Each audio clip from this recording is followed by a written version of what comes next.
you سړی دی په دواړو سترګو ړوند دی او دی کافر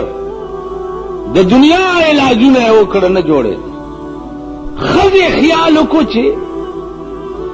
راشه دا محمد صلی الله علیه وسلم ډېر لوی سړی دی د ده څه دوایي په دې سترګو کې دې میړه ته واچوه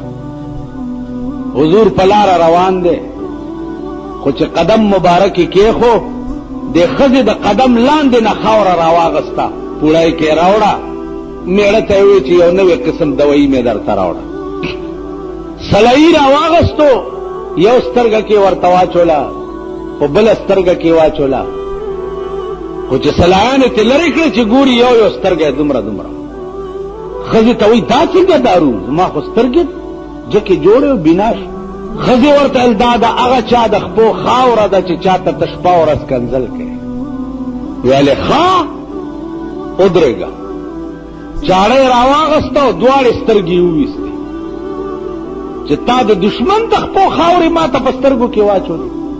خو چې سترګې یې وویستې لاندې نه نورې وشوې چې ګاټې به یې وویستو لاندې نه به بل ګاټې راووته آواز ورته وشو چې بدبخته تا پکې داسې رانجه اچولې دي که تر قیامته پورې ته دا خپلې سترګې وباسې نو نورې به کېږي قیامت یې وباسې نو مولانا روم وایي چې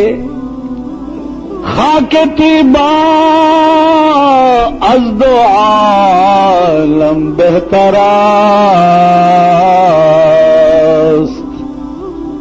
خاک طیبا از دو عالم بہتر است اے خنک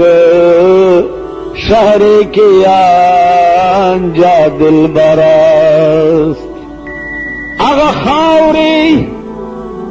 دخپود جناب محمد رسول اللہ د دوارو جہانو نہ بہتری دی تو کم ازمکا چه سردار کونین خپای خدا نو داغه د خپود لاندې د خاوري چې بیا د دوارو جهانو نه بهتر